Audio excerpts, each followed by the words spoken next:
I told you I'd tell you when we got to movies that I haven't seen before. And here we are. While I've kind of seen Finding Nemo and I've kind of seen Cars, I didn't mention that during Cars. I'd seen Cars before with my niece, along with Cars 2 and Cars 3, but I was more focused on her and taking care of her and making sure dinner was cooked and all that fun stuff. So those three films, the three Cars films, I've kind of seen, and like I said, I barely saw Finding Nemo. But this, Ratatouille, is a definitive never seen. No technicalities, no asterisks, brand new walking into it. This is appropriate, since this was the first Disney Pixar one. From now on, it will be Disney, period, Pixar. Or dot, or whatever you're actually supposed to call that. Disney asterisk Pixar. Eisner and Jobs didn't like each other. I've talked about that before. Eisner left the company, partially because of political pressure, partially because of some other reasons, partially because of a young up-and-comer named Iger, who is... well, he's a horrifically evil human being, to be as completely blunt as I possibly can. Not in the puppy-eating kind of way. No, this is just an extremely cold fish. This is the kind of guy who would be a Type 3 villain. Let me remark that. Is a Type 3 villain in real life.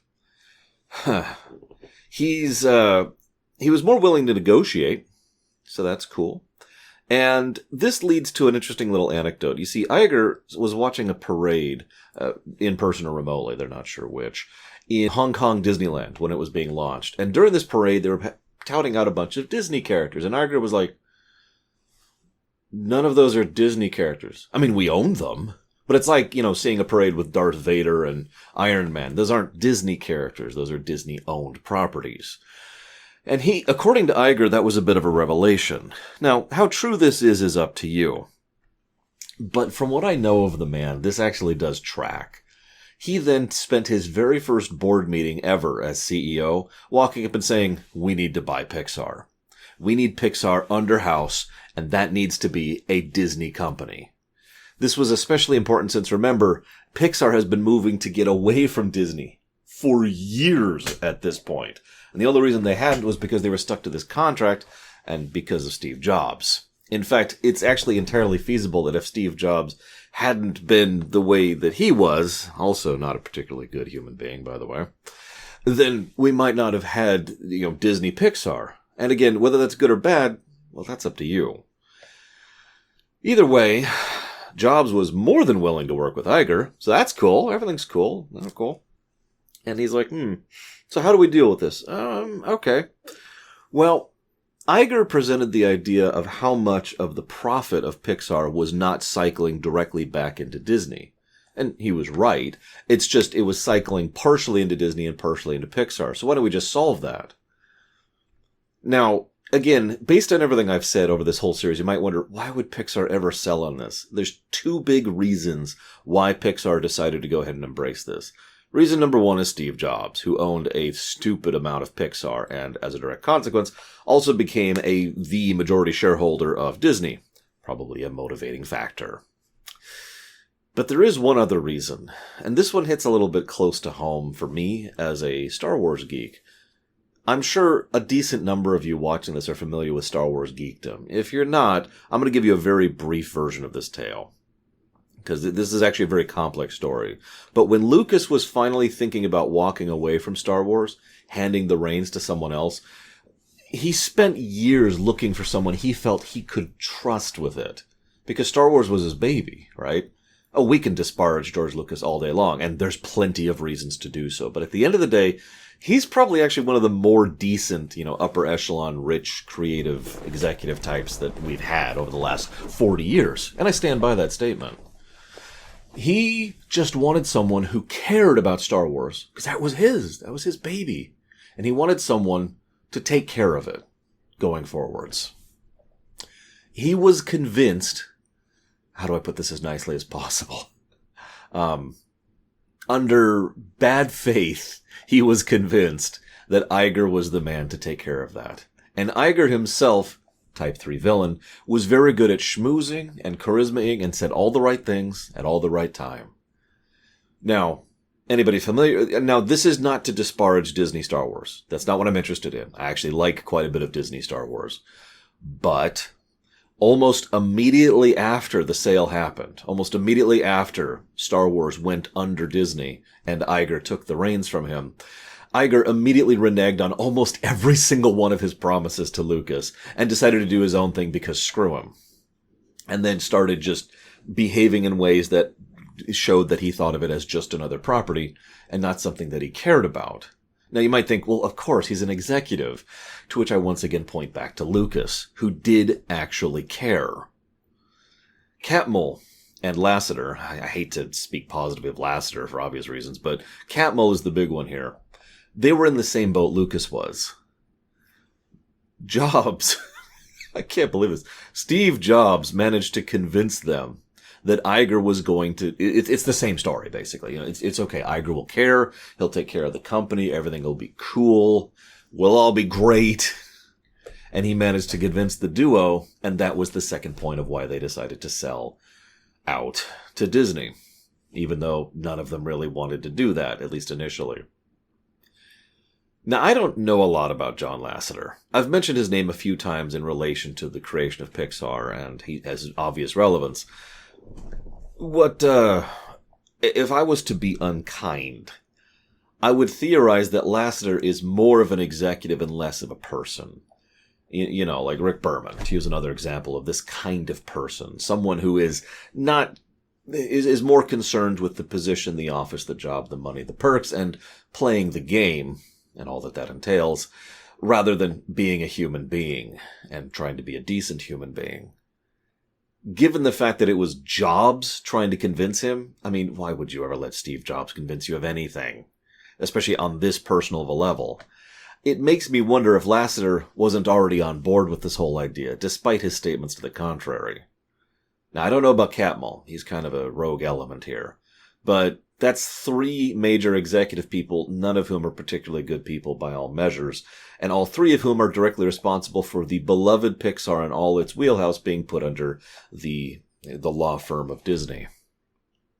Again, whether this is a good or a bad thing, that is debatable, and I mean, we're still seeing the effects of this 13 years later, aren't we? Or however many years it is at this point.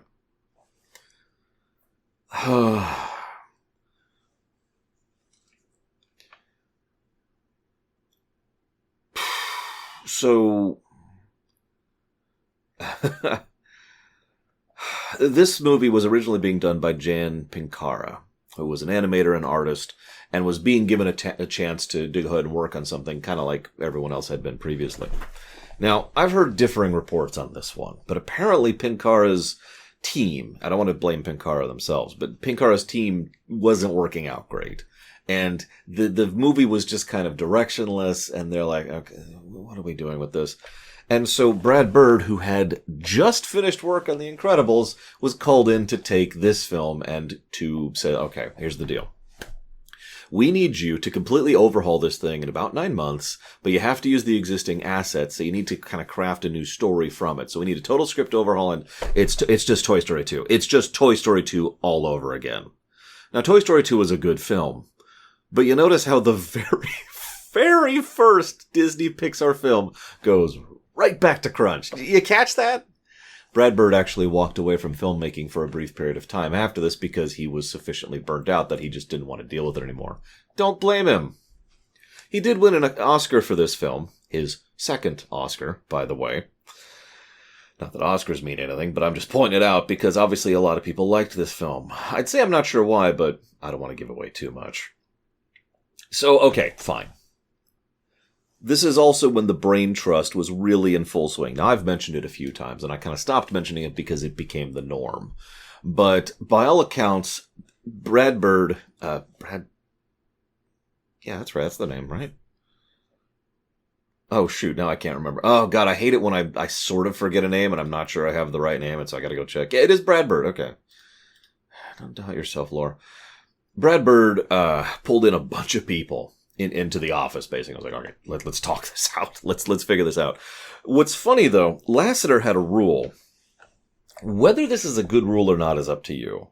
But Lasseter insisted, and this was true at least as of the creation of this film, although from what I understand, it has since stopped being a thing. There was a hard dividing line between the different teams that were working on things in the same studio. And on one side of that line was the people who were formerly Pixar, now Disney Pixar. On the other side was the Disney Animation Studio, the group that that was doing Bolt, for example, and would end up doing Zootopia and Frozen. So these two teams were supposed to be completely segregate. So while they were having issues, they couldn't reach out to the Disney team for any assistance on this one, and vice versa. Again, whether that's a good idea or not, that's a lot more debatable. But either way, Bird brought in as many people as he could to be like, all right, how do we fix this? And brainstorm. And we ended up with the film in question. Probably the single biggest change that is most relevant for the sake of this film is... Well, two biggest changes. Sorry, let me actually jump into that. One, the rats were turned into rats. Now I know what you're thinking. What? But hear me out. Does Mickey Mouse look like a mouse? No, of course he doesn't. He looks like a person that is slightly deformed. And that's kind of what they were going for. He insisted on a redesign of the rats, which also meant more research on how rats operated and moved. They pulled a Finding Nemo here, in short. They wanted the rats to animate and look like rats, just like they did in Finding Nemo, just like they did in Cars. And I do think that's a good approach, and I do think that was the right call. The other thing is Gusteau was effectively deleted from the film. Now, they didn't actually get rid of the model, and they didn't get rid of the voice actor. They just made him dead. So Gusteau isn't actually in the film except in the commercials. He's only the imagination of Remy, and thus serves effectively as another voice for the Remy character. Cool. Then they relied on narration a lot. I was going to comment about this later. I'm not a huge fan of narration. Narration can work, don't mistake me. And I'm not automatically negative towards narration.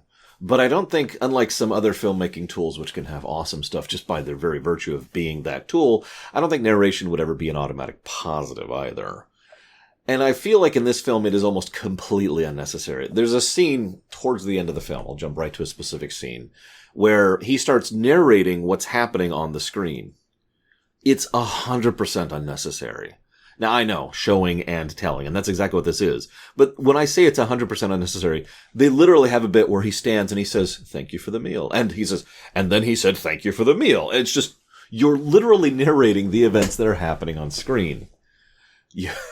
Narration has to flow with the visuals, not layered on top of it, like a crude bit of chocolate on a carrot. It doesn't work. Sorry. This is a weirdly flawed film, and I think the crunch is a decent chunk of why. But I digress. So they wanted the rats to look, less human. They got Michael Giacchino back from The Incredibles to do the music. That was probably a very smart choice. He's a great composer. He does great stuff. And they got some really good and inspired cast going on, too. Then they decided to do their research. Now, this amuses me. I will never disparage... Is that even that word? I will never dismiss the kind of research that Pixar does for their films. They do their homework, and it works. It helps the films in almost every case. But in this case, that meant vacationing in Paris and eating at high-class restaurants for a few weeks. Come on. No, I know. Speaking as someone who watches films I enjoy and plays games I enjoy for a living, I will tell you that while I do enjoy my job quite a bit, it's still a lot of work.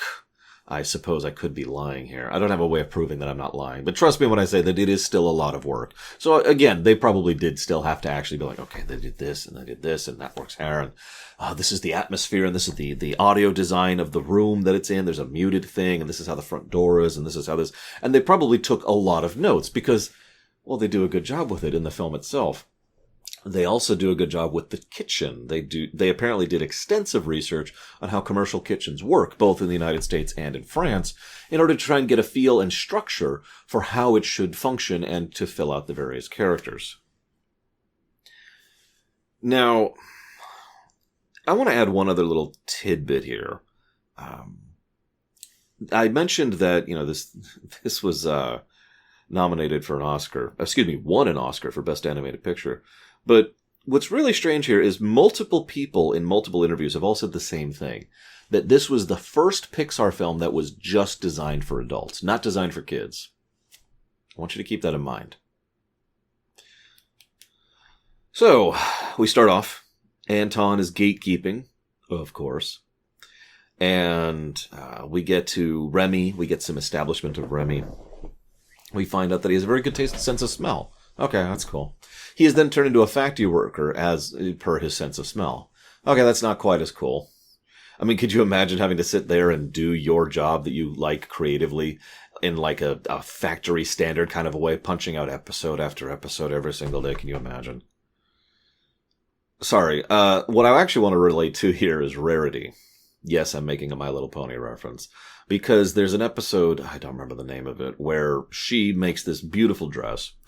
And then like a bajillion people order it. I think it's like 100 orders or something. And so she just makes the same dress over and over and over. And she goes creatively stagnant. She hates it. Because of course she does. Now I talked extensively about that concept in that video, and I will not repeat myself here. But you can see how Remy is in a similar location. I want to do, I want to make, I want to be. They do these visuals of the flavors. Now, there's actually two things they do throughout the course of this film. This is the most obvious thing with the literal and the as the music plays. And they do this later with his brother as well. But in almost every scene where there's food that's being consumed, they bother to have some very quiet and in many cases almost imperceptible audio cues, and in some cases visual cues in the background to try and emphasize the nature of flavor. And this is brilliant, if I might be so bold. I'll admit I'm actually something of a food geek. Not like that. I mean, cooking is actually a better way to put it, cooking geek. That probably showed when I was doing the Lord d'oeuvres series, which unfortunately I had to cancel thanks to time commitments. It takes forever to do those episodes. But, which is funny. It's like a 5-minute thing, and it would take me like 2 hours into my life. Anyways, but cooking is amazing. I cannot gush enough about cooking. And I love how they encapsulate that enthusiasm. That is something they're good at Pixar. Continually. Coco is probably one of the most recent examples of something I can think of, where they just managed to capture that essence of someone who really is a geek, an enthusiast, someone who is really into something to such an extent that they just, they love it and they gush about it and this is incredible, right? And that kind of enthusiasm is infectious, at least to me. And so we see this as Remy talks about it. It's funny because cooking is something that itself could be considered one of the cultural keystones. One of the keystones of civilization as a concept. We could argue that back and forth, but I would make that argument. Very strongly, I might add. There's so much that goes into cooking. It's not just about turning food into slightly more nutritious food. It's not even about turning food into more delicious food. There's so much history and chemistry and art and design and passion and love and care and industry and processing and resources and experimentation and design that goes into cooking. I'm going off topic here a little bit, but the film does capture that vibe right there. Remy is clearly a chef, someone who just loves cooking. And I really like how well they nail that. So we see Gusteau. We see the old lady. Oh, actually, real quick, quick thing about Remy, which I do like. I'm going to quote myself here. Good food is best shared. Now, I actually made up that quote when I was younger, and I thought I was so clever for it, but it's still true, and so I still say it. Good food is best, when it's shared. And good food should be shared. It's saying two things at the same time. Remy clearly believes in the exact same concept. In almost every circumstance when he gets something food-wise, he wants to share it with someone, usually his brother. But he wants other people to engage and experience that. And that's, again, why I call him a chef. Real cooks... that sounds egotistical or elitist, excuse me. I'm going to say it anyways because I believe it. I'm not going to lie about it. Real cooks want to share the food they cook. They want other people to experience it. They want other people to enjoy it. They want other people to love it. Whether it's just you cooking for your family or for yourself, or maybe you've got the guys coming over and so you made a nice dish, or maybe it's your mother and she's cooking for you, or you're cooking for your kids, or whatever, right? Real cooks want that food to get out there, want other people to eat it, and just oomph. So Remy embodies both of these things, and it's easily the best part of the film. This then leads to the old lady who has a gun for dealing with rats. I'm not sure that was the best operational strategy, but whatever. I do want to mention one thing very quickly. There's a brief bit where he is yelling at his brother, and then it cuts to the woman, and we see Remy who's going squeak, squeak, squeak, squeak, squeak, squeak. This is important. This is something that most animation just skips right over. Most animation just cheats when it comes to animated creatures or animated toys talking with each other, and it just assumes that they do and no one else can understand them. Sometimes it assumes they can understand them, so, whatever. But for the most part, most fiction just cheats. Here we see that they are communicating just in a way that the humans can't understand. Okay. They also pull the usual trick that animals can understand each other and can understand humans, but humans can't understand animals, which is a very common trick in fiction. The aforementioned MLP pulls the exact same trick all the time. So, nice little establishment there. They had boats prepped, ready to go, of course. And, what in the world? What does that say? Oh, right, that was the Academy Award thing. Duh. This leads to how easy it is to sympathize with Remy as a character. He just wants to be more than he is. He wants to do better. And this is actually related to the central theme, which I will discuss in just a bit. For once, I think the central theme is actually the one that's on display rather than a hidden one. But again, we'll get there in a minute. So Gusto, the projection, the imagination, they say this flat out later in the film. I actually wrote a note theorizing this point right here at the very beginning, so yay me for actually being able to analyze fiction properly.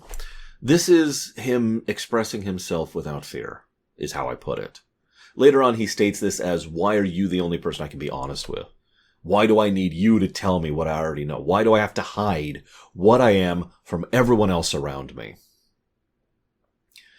This goes again into that whole understandability and relatability thing. I'll cover that more later. I want to recycle back to that point, but it's just, that is himself being himself, effectively. So he scurries through France a little bit. Then there's a gunshot, and then a kiss. I was going to make a joke here, but is that just a French thing? I have no idea. I have never been to France, to my dismay. I'd actually love to visit sometime, and... Is that a French thing? I'm guessing it's not, because if you see something, for example, in the United States of America in fiction, 99.9% of the time, that's not a thing here. So, I'm guessing this is just an exaggeration for a gag. Then Skinner shows up and is immediately the villain. I know I've commented on how several of these films don't really have central antagonists. I think we're kind of officially out of that phase now, and we're at the point where we are right back to having central antagonists. Again, no judgment. There's nothing wrong with that. But Skinner sucks as a villain, which is a shame because Ian Holmes is amazing. But he is not an engaging villain. He is pathetic, but not in a way that works, and he's constantly self-sabotaging for no stated reason. He's petty and small-minded and pathetic, and he gets very close to being a get-off-my-screen character. I'll come back to that in a bit. At least I will hope I remember it, because I didn't write that in my notes. But I just had a thought, and I want to remember that thought for later. Here, I'll do this. Usually this helps remind me. So Remy, even Remy makes fun of Linguini, and freaks out. Oh my god, he's ruining the soup! Chef. Oh yeah, Linguini is voiced by Lou Romano, who is not a professional voice actor, and yet nevertheless manages to nail the role perfectly, which once again gets across the point of what this needs to be. We have our third or so action sequence in about 22 minutes. I have relatively few notes on this film because there's a lot of extensive sequences where it's just action shenanigans, and a lot of slapstick. And I found myself once again wondering, this is for adults? I mean, Three Stooges is brilliant in its own way. Really, but... So he can't stop himself from fixing the soup by adding to it, by the way. That's funny in its own right. I mean, I'm not even going to dissect that. It actually doesn't make sense, because what should happen is he should throw out the soup entirely and start a new vat, and that would actually make sense, because later he replicates the recipe, which is the crap that Linguini did, with his fixing on top of it. So he'd have to make the crap and then fix it every single time, and whatever. There are lots of fun visuals here. I'm not going to mention them all, but there are a ton of them. But this is probably the most cartoony Pixar film I've seen so far. There's a lot of just very Looney Tunes. Again, not as an insult. Usually when I say something is Looney Tunes, I do mean that as an insult, and I'll admit that. But that's usually because it doesn't fit. That's the problem, is you pull the Looney Tunes thing and you just drag it in, assuming it'll be good. That doesn't work. Here, they use that as part of, well, Linguini's character. It is effectively his main character trait. We'll get more into that a little bit as well. So, rats can understand English. Cool. It's actually funny to me because there's a huge numbers of ways to communicate without ever using a single word of dialogue. So it makes sense to me that, Remy and Linguini would be able to communicate. In fact, I kind of wish they would communicate a little bit more, but whatever. So he brings Remy back to his small apartment in Paris. Now, I wrote a random note. That place probably costs double what my place does, and I have a larger apartment. Then while I was admittedly having nothing to write down during a particular action sequence would happen right after this, I was like, you know what, I'm going to look it up. And it turns out that it's not that bad. It's only about 1,000 to 3,000 euros a month for a tiny little bedroom like he had. Real estate. So like I said, the physical comedy does work better. The hair is the controls. You know what? Okay. This is the concept. Again, every Pixar film, going all the way back to Toy Story 1, is a concept film. And you just kind of have to accept it at a certain point. And in this universe, apparently you can control someone's entire body, even when they are asleep, by yanking on their hair. Sure. They spend some time establishing it. They do the blindfolded cooking thing. Cool. To perfect the system. That makes sense. They do cutting later. That makes sense. Skinner continues to be needlessly antagonistic. Now, let me explain part of why this bothers me so much. It's because he's the bad guy. No motive, no, depth, no explanation, no nuance, no charisma. He shows up to be like, and then wanders off, practically twirling his mustache. Now, to contrast this, Colette is almost as antagonistic, if not more antagonistic than, what was his name? Skinner. Than Skinner is. And yet, that fits perfectly in with her character. She is not needlessly antagonistic. She is pushing back against something that she considers to be a bad situation, and she is doing so while still legitimately helping him. She does give him actual lessons, which, by the way, a lot of the stuff she shares are real life applicable lessons when it comes to that kind of environment. Now, I only checked one source on this, and it was a relative of mine, so that I don't know how valid that is in all commercial kitchens, but they confirmed pretty much everything I jotted down for this one. So, again, research on display. Feel free to contradict if you have better experience with this, because again, I only had one person to contact. So, she explains herself, and she does this whole thing. It makes so much more sense, and of course, she is a woman in the chefs, and which is very misogynistic, so she has to push even harder than usual in order to make it work. This also explains why she's so antagonistic, because she would be to anyone new, because she has to fight for her position, right? Remember that point for later, by the way. Unlike this point, I will remember that point, hopefully. Now, I wrote something down randomly here. This is funny. Skinner is selling the name as cheap frozen crap. I wrote down in parentheses Chef Boyardee.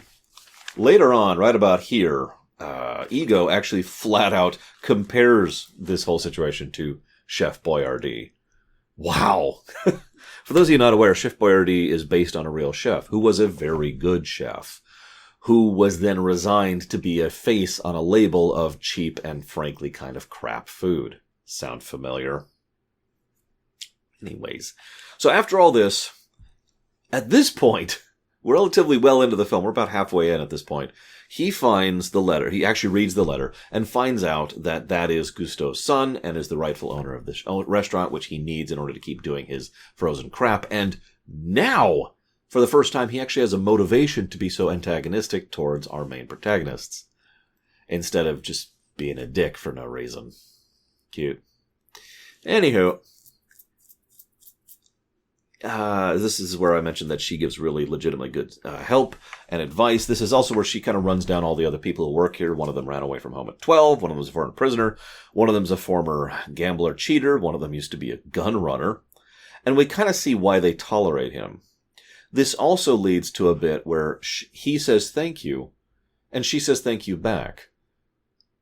Now, I want you to remember that point, because I know I'm saying this a lot, this rumination, but my point here is that she is legitimately thankful because he actually values and respects her. And he demonstrates that. He is listening, he is paying attention, and he does value her advice. In short, he is treating her like a chef, not a girl. Now, this then leads to the bread. Apparently, the developers of Final Fantasy XIV had watched this movie. I don't actually know if that's true, but tell me this doesn't sound a lot like Archon loaf. Some of you know what I'm talking. Does anybody? Seriously, it sounds a lot like that, and it just sounds absolutely terrible. This is also when Lou Romano really helps to sell his scenes, and everything's cool and everything's awesome. This then leads to a bunch of scenes kind of rapid fire through here really quickly. But this is when we get to kind of really start to focus on the themes of the work.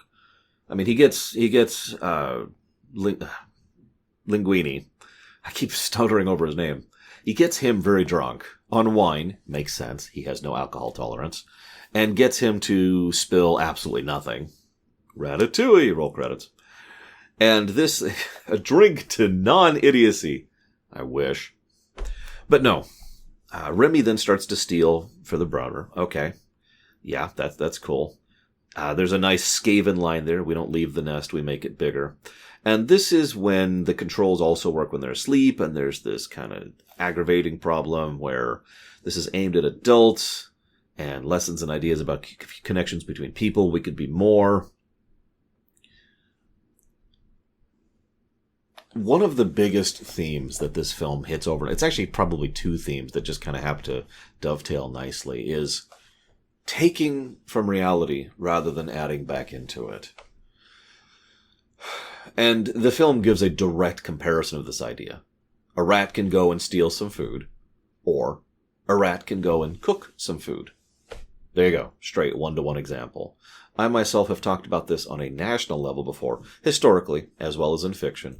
I usually speak against what I call marauding forces. A marauding force, like, the Mongols is probably one of the most famous real-life examples, but there's a lot of raider-type groups in fiction as well, where they don't contribute anything. They don't add new ideas or concepts or anything to society. They just take from it. And so I'm kind of with this overall theme. And this is also kind of how Remy himself is pushing. He wants to add. He wants to put out into the world. In his case, he wants to cook as his method of doing so. If you notice, Linguini kind of wants to as well. It's just more understated because his main problem is he has no idea how to be whoever he wants to be because he's constantly being pressured to be people that he's not because of lack of backbone, but also because of lack of circumstance. You get the impression, especially considering how much he talks about his former jobs, that he's just stumbled from one thing to another. In fact, in the entire first 3/4 of the movie, he demonstrates only being good at one thing. Skating. One of the weirdest bits of foreshadowing I've ever seen, but there it is. He then freaks out a little bit, and, well, he's asleep, of course, because we gotta have our comical misunderstandings. I thought this was for adults. And she freaks out, and so finally he's like, okay, fine, I'm just gonna tell you the truth. And Remy stops him, because we can't possibly have open and legitimate communication in a Pixar film. That would be Monsters, Inc. at that point.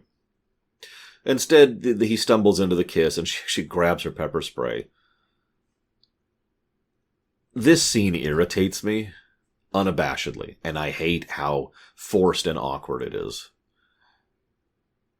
However, in direct contrast to Cars, I want to point out that this is a lot less of your typical Hollywood romance than the one was back in Cars. At least in this film, both of the main protagonists who fall in love with each other have reasons to do so, have legitimate connections. Both of them are outcasts. Both of them have expectations placed upon them that they are not in favor of. Both of them have constantly strived to do something with their lives. Both of them respect and care about each other. Remember I mentioned that the whole respect thing and listening thing earlier. Now, whether that's going to form a long-lasting relationship, who knows? But at the very least, there is some kind of foundation there to build that road upon. So I will give you that, Ratatouille. Anyways.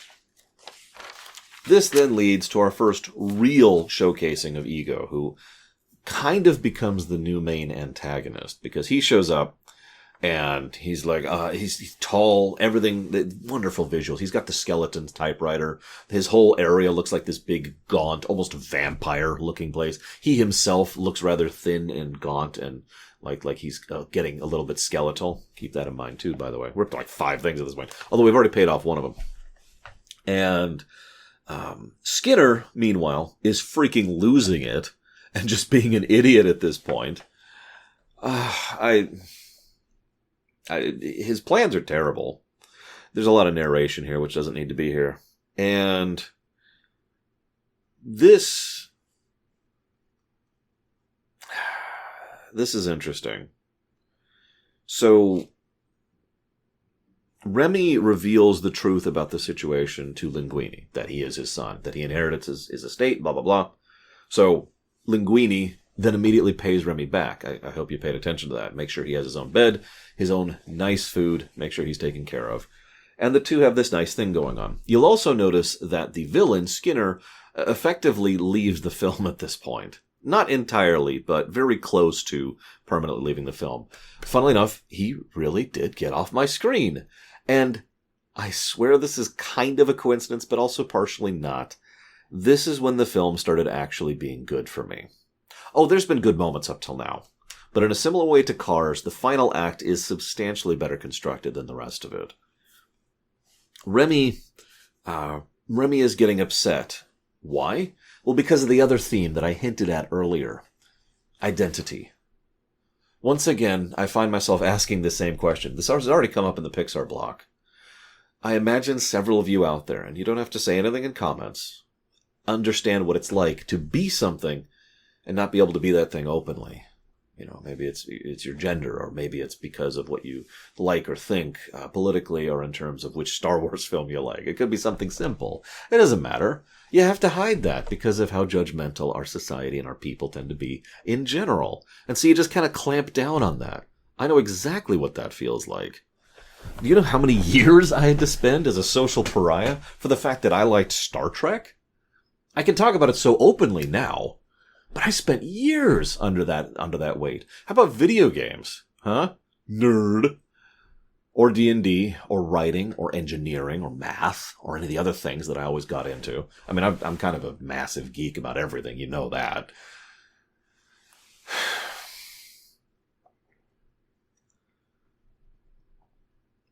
You know, I've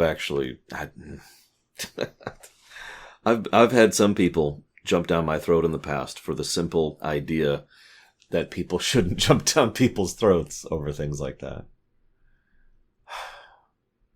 You know, let's not be severe Horde versus Alliance kind of a thing, you know.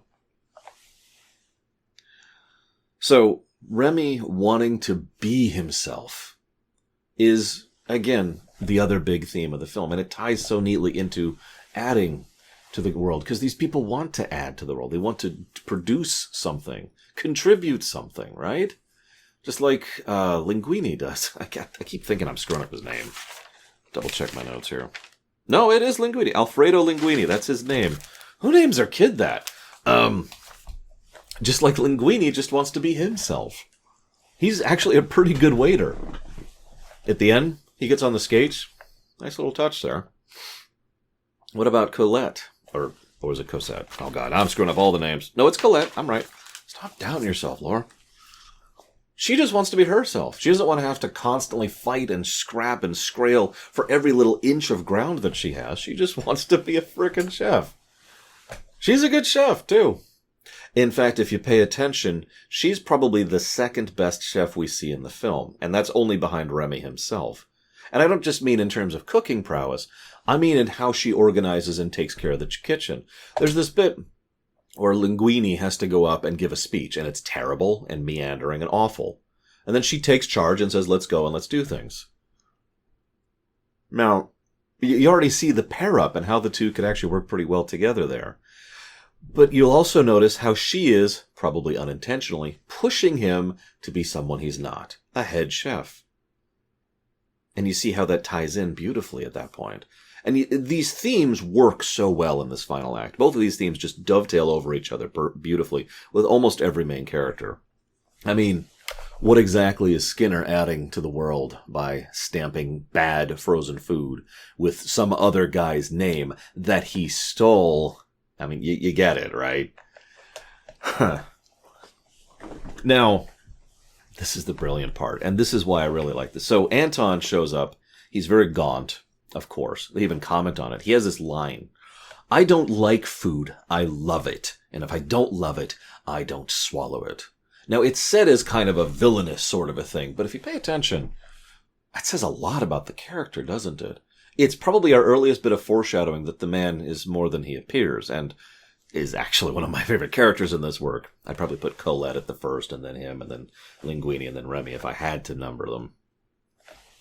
So the third act... We have the third act argument between Remy and Linguini. Credit to Linguini. I was surprised by this. Remy, of course, is like, ah, and Linguini's like, rah. And then Linguini comes back and is like, look, I'm sorry, I'm under a lot of pressure and I didn't mean to do this. You're a good friend and I owe you tremendously. And he does something interesting. He is open. He is honest. And what comes across is legit, sincere, and effective. And if it wasn't for his stupid rat brother ruining everything, it might have actually worked. Instead, he gets legitimately pissed at the whole situation. Understandably so. And that goes to hell. But you caught that, right? Linguini being himself, just being his own open, honest self, led to good things happening, or at least almost did. Now, I want to give Linguini credit. The problem is, it's so aggravating how often he lies, because he's so bad at it. Trust me, speaking as a professionally bad liar. I don't know how you could be a professionally bad liar. So I guess I just lied right there, too. Someone who is not good at lying. It's easy to detect in someone else, and oh my god. So Ego orders his meal. What does he want? Perspective. Ha ha ha. Remy, this is when Remy flat out states out the second major theme of the work, when he's talking to himself. Why do I need to tell you? Why do you be the one to need to tell me? It's why do I need to pretend? That identity point. Ooh, that's good. It's a great character moment. And unlike some other character moments which don't work quite as well, that's brilliant. It's probably, I'd say, the best scene in the whole film. Maybe second best, because we haven't gotten to the Pixar tears scene yet.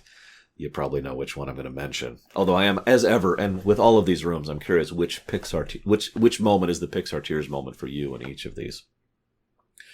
So, he stops. Linguini stops.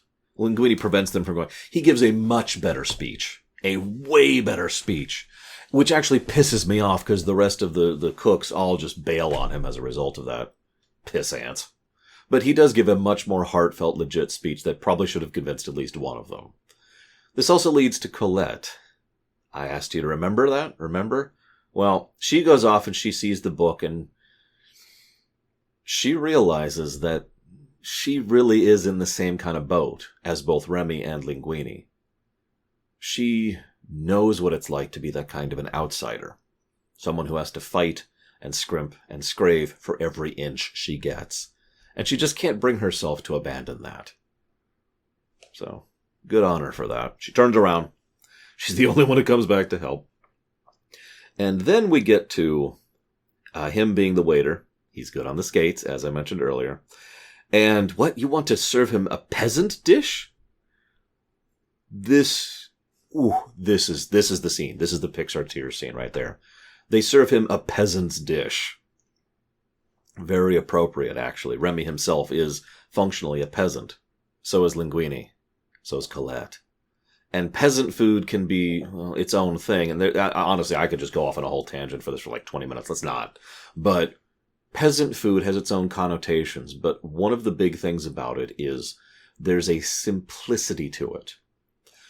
I bet you money that Ego was expecting a big, flashy, fancy dish. Because he's the big dude. He is the major food critic in the city, right? And he is incredibly egotistical and incredibly gatekeeping. And probably just looks down on all of those dishes like, uh-huh. And instead he was given a take on Ratatouille. A relatively, I could go cook that in 20 minutes if I had the zucchini, which I don't. It's a relatively simple dish, but it was made very precisely and very properly. And when he takes it and just feels, you kind of feel it with him too. And this ties back to my earlier point. This is why this is the Pixar tears moment for me. Because of what cooking is. You remember me just gushing earlier? I was actually supposed to gush here in my notes. I even have a note for it right there, gush about food. I kind of forgot to, and I just sort of started gushing earlier. But I just want to draw your attention back to when I did that earlier, because this is that moment that exemplifies that. That something as simple as sharing a cooked meal could evoke such feelings and emotions and concepts within such a otherwise embittered soul. And you know how we know with total certainty that it hits him? It's not the visual into his memory. We can't all be mommy after all, as far as in the kitchen. You can't cook like mommy can, but they did. Anyways, it's not just that. It's the fact that he insists on talking to the chef. He has to talk to the chef. And Linguini, honesty, it's not me. And he's like, no, I'm going to talk to the chef. And he willingly sits and waits until the whole restaurant's closed so they can come out. And so he can talk and he can see Remy. And this is when the unnecessary narration shows up. But otherwise, it's a great scene. He just goes, asks the occasional question, watches as Remy presents and demonstrates. Thank you for the meal.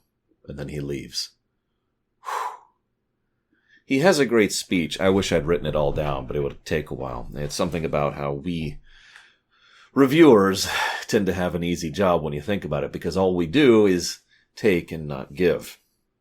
This is one of the reasons why I try very hard to give in my job, to actually add to the substance of the universe rather than simply taking away from it. I have no idea if I succeed. I mean, this isn't a review, this is a rumination, but I do a lot of reviews. That is my primary job over on Twitch, so I hopefully succeed at that kind of stuff. Who knows? So, the film wraps up. You know, they had to let go of the people. The restaurant gets shut down.